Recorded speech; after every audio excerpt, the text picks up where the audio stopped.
si Raphaël est.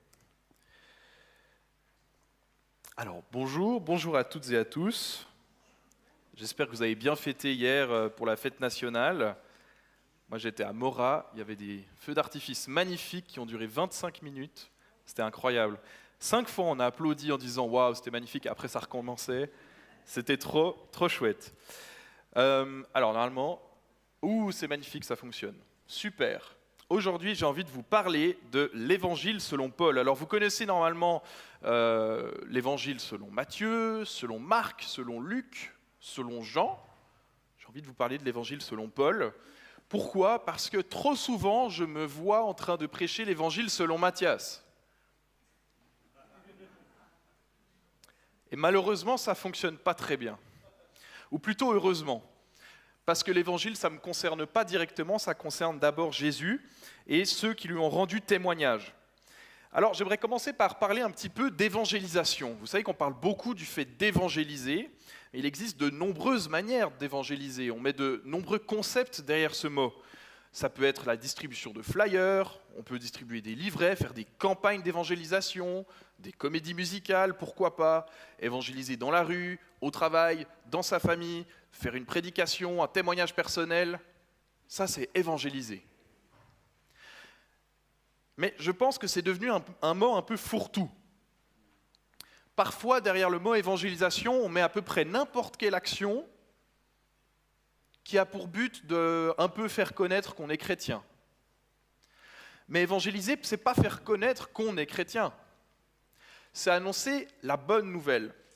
Alors la Bible, elle dit quoi ? L'objectif principal, ce n'est pas d'évangéliser, c'est de faire des disciples.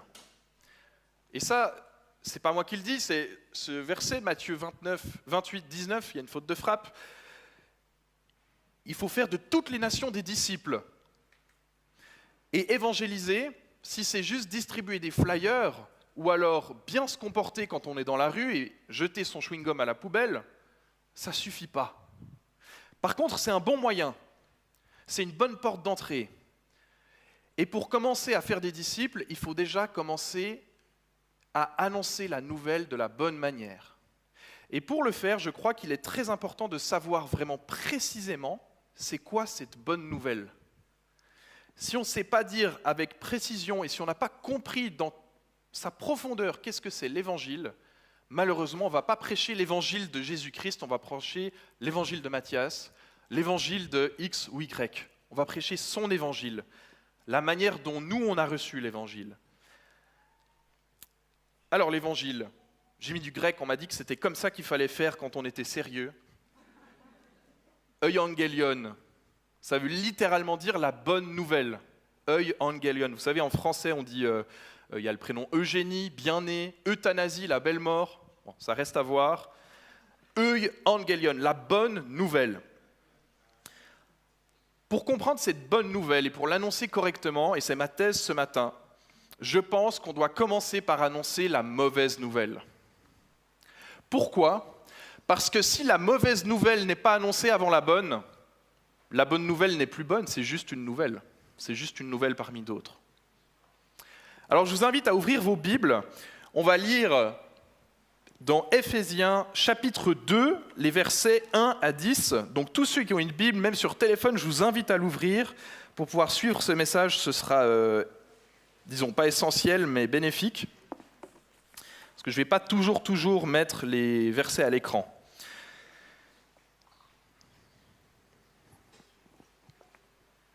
Alors ce matin, j'avais le choix. Est-ce que je commence le passage au verset 1, Éphésiens 2, 1, ou est-ce que je commence au verset 4 ? On verra que c'est plus facile de commencer au verset 4, mais on va faire le package complet ce matin.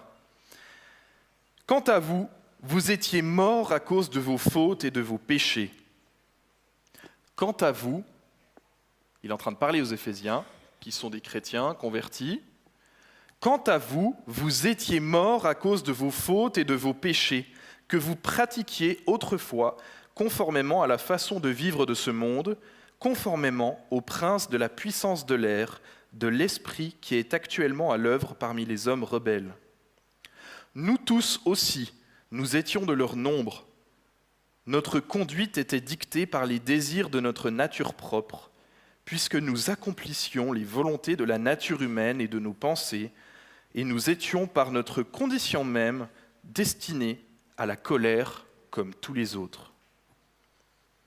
Mais Dieu est riche en compassion, à cause du grand amour dont il nous a aimés, nous qui étions morts en raison de nos fautes, il nous a rendus à la vie avec Christ.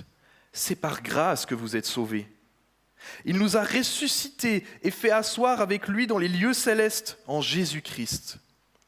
Il a fait cela afin de montrer dans les temps à venir l'infinie richesse de sa grâce par la bonté qu'il a manifestée envers nous en Jésus-Christ. En effet, c'est par la grâce que vous êtes sauvés, par le moyen de la foi. Et cela ne vient pas de vous, c'est le don de Dieu. Ce n'est pas par les œuvres, afin que personne ne puisse se vanter. En réalité, c'est lui qui nous a fait. Nous avons été créés en Jésus-Christ pour des œuvres bonnes que Dieu a préparées d'avance, afin que nous les pratiquions. Ce passage, c'est un résumé en 10 versets de l'Évangile. Et je l'ai découpé en 3 phases. Premièrement, les versets 1 à 3, ça nous parle de cette mauvaise nouvelle, le péché, la mort et la condamnation. Et on doit en parler et on en parlera ce matin. Les versets 4 à 6, c'est la bonne nouvelle, la grâce, la résurrection et l'union avec Christ. On doit aussi en parler. Et enfin, les versets 7 à 10, ça nous donne le but du salut. La gloire de Dieu, la foi et les bonnes œuvres. Alors je vous invite à me suivre pour cette première partie. On va un peu détailler cette mauvaise nouvelle qu'on doit tous connaître et comprendre afin de pouvoir correctement annoncer l'Évangile. Cette mauvaise nouvelle, elle est annoncée dès le début du passage. Vous étiez morts par vos offenses et par vos péchés. Ce qui est important de saisir ici, c'est que Paul, il est en train de parler à des personnes qui sont vivantes. Il est en train de dire « vous étiez morts ». Mais en réalité, ils n'ont jamais été morts physiquement. Donc il n'est pas en train de parler d'une mort physique. Il est donc en train de parler d'une mort spirituelle. Et cette mort spirituelle-là, elle fait écho, en tout cas selon moi, à ce passage dans Ézéchiel 36 et 37. C'est une vision qu'a le prophète Ézéchiel dans l'Ancien Testament où il voit une vallée qui est remplie d'os desséchés. Et là, il y a le Seigneur qui parle et qui dit « Voici, je vais faire entrer en vous un esprit et vous vivrez. Je vous donnerai des nerfs, je ferai croître sur vous de la chair, je vous couvrirai de peau, je mettrai en vous un esprit et vous vivrez. Et vous saurez que je suis l'Éternel. » Cette prophétie dans Ézéchiel nous parle de personnes qui sont complètement mortes. Et Dieu vient, il arrive, il insuffle son esprit et il vient ressusciter ces gens pour qu'ils deviennent à nouveau vivants. Alors dans l'image, c'est une mort physique, on nous parle d'une mort physique. Et peut-être qu'il y a aussi une partie de cette prophétie qui nous parle d'une résurrection qui est physique. Mais je ne peux pas m'empêcher de voir le lien fort avec ce que Paul dit aux Éphésiens. Vous étiez morts par vos offenses et par vos péchés. Et on vient de le lire. Nous sommes ressuscités avec Christ. Ressuscités avec Christ non seulement, mais en plus, Dieu a insufflé son esprit en nous. Il l'a mis en nous pour que nous soyons vivants. Je prolonge avec cette question de la mort et de la mort physique et spirituelle. Romains 5,12, Paul nous dit « C'est pourquoi, comme par un seul homme, on parle d'Adam, le péché est entré dans le monde, et par le péché, la mort, et qu'ainsi la mort s'est étendue à tous les hommes, parce que tous ont péché. » Ce que Paul est en train de nous dire, c'est qu'il fait un lien direct entre le péché et la mort. Vous savez qu'en Genèse 3, juste après la chute, il est écrit à Adam « Tu es né de la poussière, tu redeviendras poussière. » Lorsque Adam et Ève ont commis ce péché de manger le fruit, qu'ils ont chuté, ils sont passés d'un état de vie spirituelle à un état de mort spirituelle. Et cette mort spirituelle qui est causée par le péché, elle va finir un jour par causer leur mort physique. Et nous sommes des enfants d'Adam et Ève, des descendants. Nous avons tous péché, nous sommes tous marqués par ce péché, et donc nous sommes tous condamnés à vivre actuellement la mort spirituelle et demain la mort physique. Finir dans la tombe. Ah, c'est pas super réjouissant, je vous le concède. Vous me suivez jusque-là? Super. Alors, qu'est-ce que le péché? Oh, j'ai mes animations qui viennent trop vite. Bon, c'est pas grave. Je vais vous dire ce que c'est. Le péché, il comporte deux dimensions. Premièrement, une dimension de nature. Pourquoi? La Bible nous dit que par nature, et d'ailleurs le texte le dit aussi dans Éphésiens, par nature, nous sommes pécheurs. Nous sommes tachés par le péché. Et ça, c'est quelque chose qui est un peu dur à accepter, mais la Bible est claire. Elle dit que malheureusement, toutes les parties de notre être, avant que nous soyons transformés et renouvelés par Jésus-Christ, toutes les parties de notre être sont entachées par ce péché. D'une telle manière à ce que malheureusement, on ne puisse pas plaire à Dieu. On ne peut pas s'approcher de Dieu, on ne peut pas se raccrocher à lui à cause de ce péché qui nous empêche et qui nous bloque. Ça, c'est la première composante du péché, c'est quelque chose vraiment de naturel. C'est notre condition d'humain. La deuxième, ce sont les actes. On parle souvent du péché comme étant des actes mauvais. Oui, mais il y a quand même une composante dans le péché, c'est le fait de faire des fautes, de faire des transgressions qui sont concrètes. La loi de Christ, l'évangile de Christ, ce n'est pas un évangile qui nous donne une série de lois à respecter pour être saints.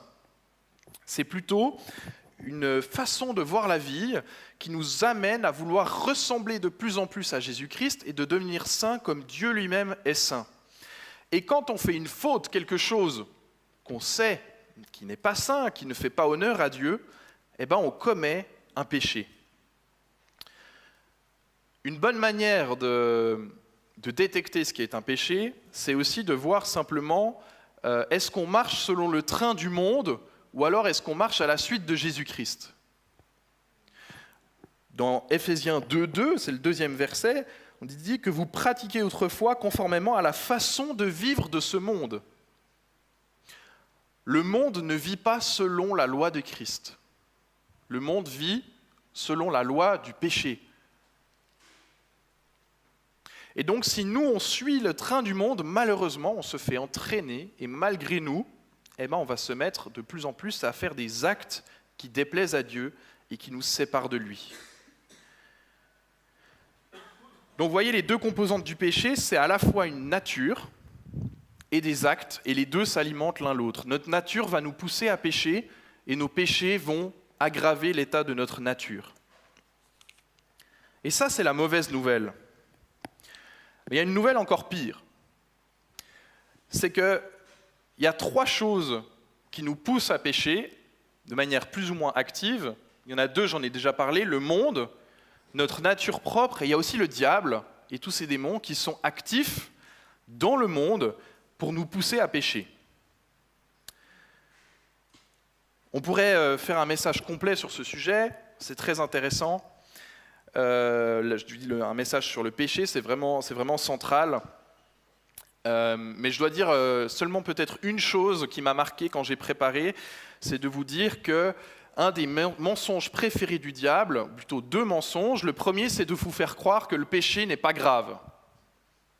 C'est juste un acte comme ça, c'est juste comme les autres. Ça, c'est le premier mensonge.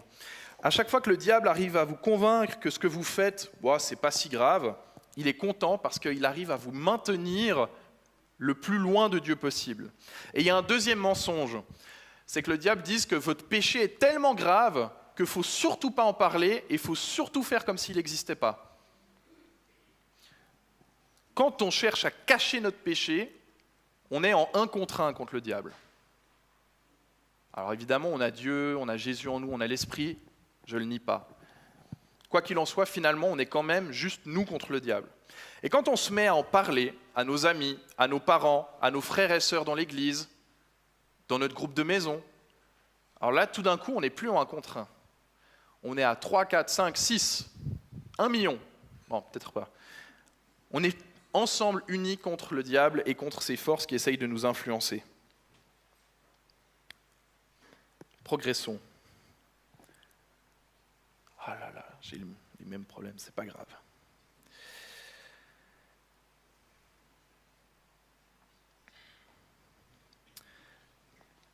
Un Dieu qui ne se mettrait jamais en colère contre le mal ne serait pas parfaitement bon, il serait indifférent au mal. Cette phrase-là, ça permet d'apporter une réponse au verset qui nous dit « Nous tous aussi, nous étions de leur nombre, notre conduite était dictée par les désirs de notre nature propre, puisque nous accomplissions les volontés de la nature humaine et de nos pensées, et nous étions, par notre condition même, destinés à la colère comme tous les autres. » La colère dont il est question ici, c'est bien la colère de Dieu. C'est aussi un sujet qui est un peu sensible, parce qu'on parle d'un Dieu d'amour, on parle d'un Dieu de justice, on parle peu d'un Dieu de colère, n'est-ce pas? Ou alors peut-être la colère contre les autres. Le fait est que la colère de Dieu, c'est une composante qui est nécessaire à sa justice. Pourquoi? Parce que si Dieu n'appliquait pas activement sa colère contre ceux qui font le mal, alors il ne serait pas juste, parce qu'une personne juste ne peut pas laisser le mal se répandre. Un Dieu qui ne se mettrait jamais en colère contre le mal ne serait pas parfaitement bon, il ne serait pas juste, il serait indifférent au mal. Donc ça permet aussi de se dire, ok, je ne risque rien à reconnaître que je suis pécheur et que je mérite la colère de Dieu.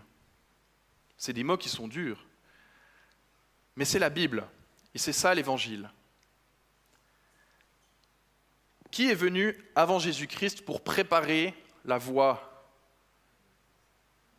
Jean-Baptiste. Il prêchait quoi, Jean-Baptiste? Il prêchait la repentance. Et quelles sont les premières paroles rapportées de Jésus-Christ dans l'Évangile? Repentez-vous, car le royaume des cieux ou de Dieu, ça dépend de l'Évangile, est proche. Repentez-vous, car le royaume de Dieu est proche. Donc, c'est-à-dire que Jésus-Christ lui-même, quand il est arrivé, il n'a pas commencé l'Évangile au verset 4. Mais Dieu est riche en compassion, à cause de son grand amour pour nous. Il a commencé par pointer du doigt le problème, par annoncer la mauvaise nouvelle. La mauvaise nouvelle, c'est qu'on est tellement pris par le péché que la seule manière pour nous de nous en sortir, c'est d'avoir Jésus-Christ qui le prend à notre place. Mais si on dit directement « Jésus est riche en compassion », ok, cool, ça me change quoi? J'ai pas besoin de sa compassion. C'est pour ça que c'est vraiment important d'accepter et d'être humble vis-à-vis de Dieu et dire « Oui Seigneur, je mérite, ou plutôt je méritais ta colère. Je méritais ta colère. Parce que si tu n'avais pas agi avec colère envers moi, alors tu aurais laissé le mal prospérer. » Vous me suivez? Romains 1, 18. La colère de Dieu se révèle du ciel contre toute impiété et toute injustice des hommes qui, par leur injustice, tiennent la vérité prisonnière. Jésus-Christ a dit « Je suis le chemin, la vérité, la vie ». On ne peut pas laisser Jésus-Christ, on ne peut pas laisser la vérité prisonnière. On a besoin de libérer cette vérité. Et pour libérer cela, on a besoin d'être changé par Jésus-Christ. Et on arrive à la bonne nouvelle. Wouh!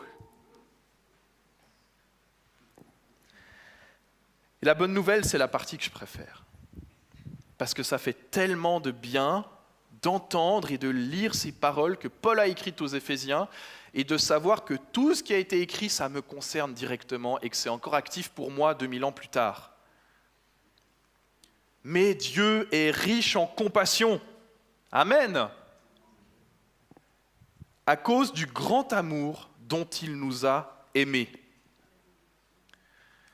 Et ici, je vais faire une petite comparaison entre la mauvaise et la bonne nouvelle. Je ne sors pas ça de mon chapeau. Les versets 1 à 3, nous étions morts, vous étiez morts.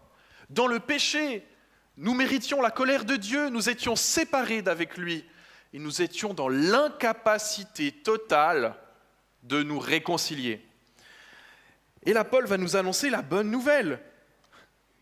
Vous avez été vivifiés, ressuscités par la grâce de Dieu, à cause de l'amour qu'il avait pour vous, afin que vous puissiez être en union avec Christ et bénéficier de sa résurrection.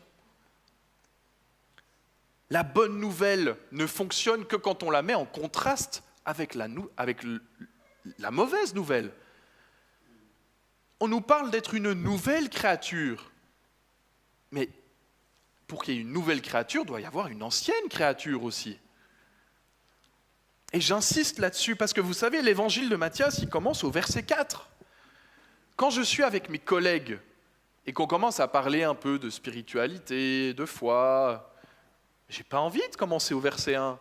Je veux direct aller au verset 4. Mais tu sais, Dieu est riche en compassion et il t'aime. Oui, c'est vrai, c'est 100% vrai. Et je ne suis pas en train de dire qu'il ne faut pas commencer par là. Ce que je suis en train de dire, c'est qu'il faut qu'on soit très très prudent aux promesses qu'on fait aux personnes à qui on donne la bonne nouvelle. Si jamais dans notre discours, on ne vient amener la notion du péché, le besoin de repentance, je vous l'assure, la bonne nouvelle restera une simple nouvelle. Et les gens choisiront, bon, ouais, ça me plaît pas.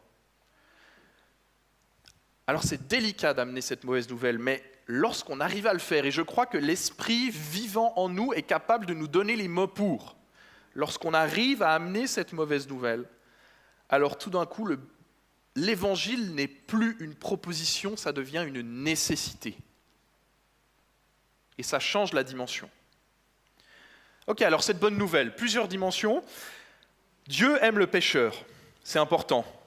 Nous-mêmes, nous devons aimer les pécheurs. Parce que Dieu est venu nous chercher lorsque nous n'étions même pas intéressés par lui. On n'avait même pas envie de se réconcilier avec Dieu et il nous a aimés et il est venu chercher là où on était. Nous aussi, nous devons aimer les pécheurs. J'ai ici un verset qui l'illustre, de nouveau un verset de Paul dans Romains. « Mais voici comment Dieu prouve son amour envers nous. » Il prouve son amour envers nous. « Alors que nous étions encore des pécheurs, Christ est mort pour nous. » Christ est mort pour les pécheurs afin qu'ils puissent être changés et renouvelés.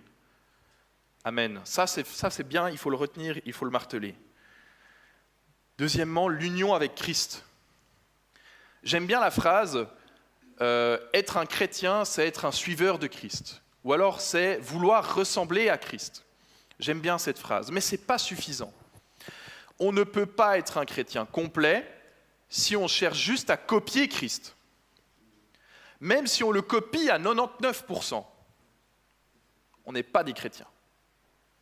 Parce que pour être chrétien, il ne faut pas ressembler à Christ, il faut être en lui, uni à lui. C'est notre union avec Christ qui nous sauve. Il était dans la tombe, et parce que nous sommes unis à lui, lorsqu'il est ressuscité, nous sommes ressuscités avec lui. Il ne faut pas vous soucier de la temporalité. Ce n'est pas parce que 2000 ans après, vous avez fait le choix de le suivre que vous n'êtes pas ressuscité avec lui. Spirituellement, c'est tout à fait correct. Il ne faut pas vous soucier avec ça. Le chrétien n'est pas simplement quelqu'un qui imite Jésus, il est uni à Christ. Amen. Et vous le savez, ça fait à chaque fois que je prêche, je le dis, je crois, une très très bonne manière d'être uni à Christ, c'est de prier, c'est d'être les uns avec les autres, c'est de lire sa Bible, mais c'est aussi de participer à la communion fraternelle, de prendre la Sainte Seine. Si vous n'avez pas l'habitude de prendre cette Sainte Seine, faites-le. La Bible nous le dit, lorsqu'on mange le corps de Christ, qu'on boit son sang, on s'unit à lui. Encore une dimension, la grâce. Et la grâce, pour bien la comprendre, il faut savoir qu'elle est gratuite. On n'a rien à payer pour recevoir la grâce. Elle est imméritée. Avant qu'on soit sauvé par Christ et après. On ne mérite pas la grâce. Et surtout, elle est libre. Elle est donnée librement par Dieu. C'est-à-dire que Dieu n'avait pas besoin de nous offrir sa grâce. Et pourtant, il l'a fait. La richesse abondante de grâce de La richesse abondante de grâce de Dieu remplit ceux qui, autrement, seraient restés affligés par une pauvreté spirituelle désespérée. La grâce, elle permet de remplir là où on était complètement vide. On était vide de vie, on était mort spirituellement, physiquement, on était vide de vie, on était désespéré, on était dans une pauvreté spirituelle, et la grâce de Dieu, elle vient nous remplir abondamment. Et je vais faire un dernier point sur ce sujet de la bonne nouvelle, c'est sur le règne de Dieu. Nous sommes sur terre physiquement, mais déjà unis au Christ céleste spirituellement. Nous sommes des êtres interdimensionnels. Ça fait bizarre peut-être, mais je vais vous relire ce verset. Allez, on va commencer au 4, c'est tellement bon, je relis. « Mais Dieu est riche en compassion. Amen. À cause du grand amour dont il nous a aimés, nous qui étions morts en raison de nos fautes, il nous a rendus à la vie avec Christ. C'est par grâce que vous êtes sauvés. Il nous a ressuscités et fait asseoir avec lui dans les cieux célestes en Jésus-Christ. » Paul, ici, il parle au passé. Il nous a fait. C'est du passé composé, si je ne me trompe pas. Est-ce que vous avez l'impression d'être assis actuellement dans les cieux à côté de Jésus-Christ ?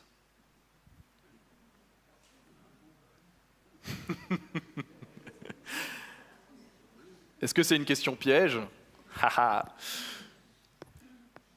Je suis convaincu que le royaume des cieux, c'est pas quelque chose de lointain, de futur, de nébuleux.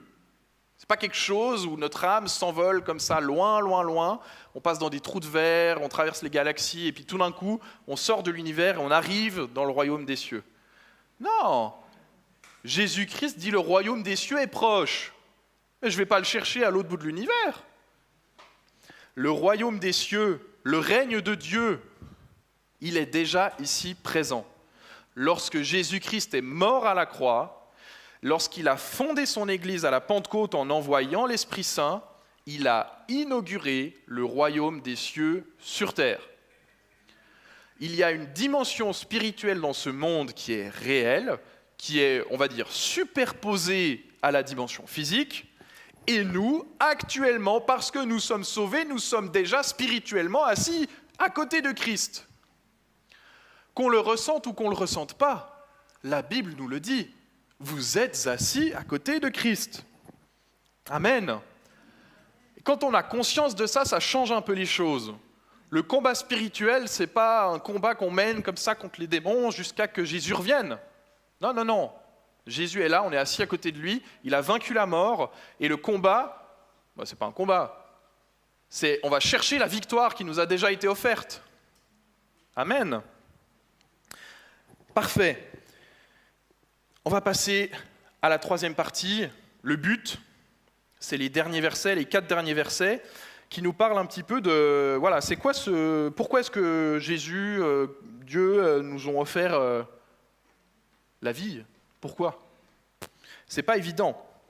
On va lire.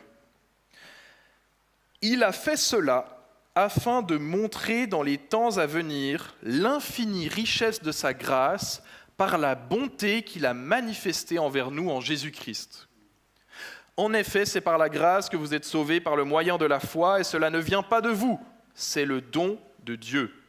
Ce n'est pas par les œuvres afin que personne ne puisse se vanter. En réalité, c'est lui qui nous a fait. Nous avons été créés en Jésus-Christ pour des œuvres bonnes que Dieu a préparées d'avance afin que nous les pratiquions. Donc, premièrement, Dieu a fait ça pour sa gloire. Si Dieu est venu nous sauver, c'est pour sa propre gloire. On se dit, ah là là, il se fait péter la ceinture, quoi. Vraiment, il a les mollets, les chevilles. Non. Dieu ne peut pas être orgueilleux parce qu'il ne peut pas mentir. Donc tout ce qu'il dit sur nous et sur lui, c'est dans l'humilité. C'est conforme à la vérité. Si Dieu il fait ça pour manifester sa gloire, c'est parce que la gloire est un des qualificatifs de base de Dieu. Dieu est glorieux. Et manifester sa gloire, c'est tout naturel. Deuxièmement, on va un petit peu parler des œuvres. Donc les œuvres. Vous savez que moi, quand j'étais un peu jeune chrétien, j'avais un conflit, je n'arrivais pas à savoir si l'important c'était les œuvres ou la foi. Ah, c'était dur pour moi. Je lisais l'épître de Jacques et je me disais aïe, aïe, aïe, aïe, aïe, l'important c'est les œuvres. Puis après je lisais Paul et je disais aïe, aïe, aïe, aïe, aïe, l'important c'est la foi. Les œuvres ne sont pas la cause du salut. Point. Les œuvres ne sont pas la cause du salut. Jamais. Pas une seule. Ni leur somme, ni leur multiplication, rien. Elles en sont le fruit. Nous devons d'abord être l'œuvre de Dieu avant de pouvoir produire les œuvres de Dieu. On doit d'abord devenir une nouvelle créature en Christ pour ensuite faire des œuvres bonnes que Dieu nous a préparées d'avance. Toutes les bonnes œuvres qu'on fait, si ce n'est pas en Christ, c'est que pouic. Vraiment. Conclusion, une vie transformée manifeste la réalité de la nouvelle création. Je continue.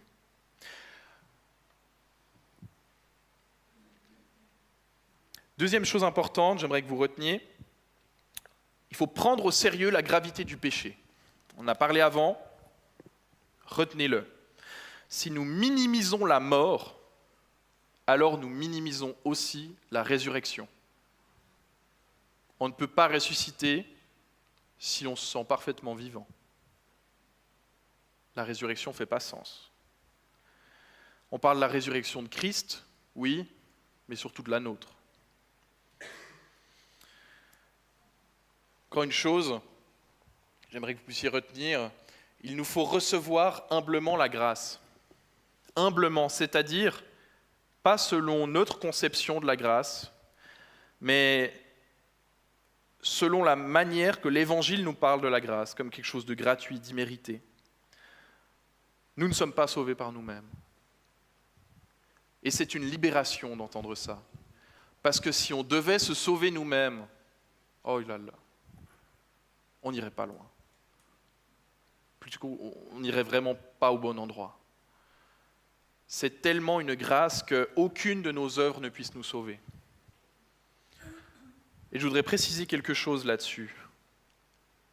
C'est la foi qui sauve, on est d'accord. La foi en Jésus-Christ. Ce n'est pas la foi en l'existence de Jésus-Christ. Le diable, il croit en Jésus-Christ. Il croit qu'il existe. Même plus que nous, peut-être. Mais il n'est pas sauvé, parce qu'il n'est pas en lui. Et la foi, elle ne vient pas de nous. Elle vient de Dieu. C'est écrit, la foi, c'est le don de Dieu. Donc même si on se dit, non, ce n'est pas les œuvres, c'est juste que je crois en Jésus-Christ. Non, c'est Dieu qui a placé en toi sa foi en lui. Rendons grâce à Dieu. Enfin, une dernière chose. Une fois que nous sommes une nouvelle créature, que nous avons conscience de notre ancien état, de notre nouvel état, nous devons activement marcher dans les bonnes œuvres. Les œuvres ne nous sauvent pas, elles témoignent que nous sommes sauvés. Une vie qui ne produit pas d'œuvres bonnes, est-ce que c'est une vie nouvelle ? Malheureusement, pas. Pas. Donc on peut faire des efforts, on doit faire des efforts. J'en veux pour preuve les apôtres, Paul, ceux qui les ont accompagnés, ce n'était pas une promenade de santé de créer l'Église. Pourtant, c'était des créatures nouvelles, mais ils ont dû se démener pour aller jusqu'au bout. Et je pense que sur les 12, il y en a 11 qui sont morts exécutés.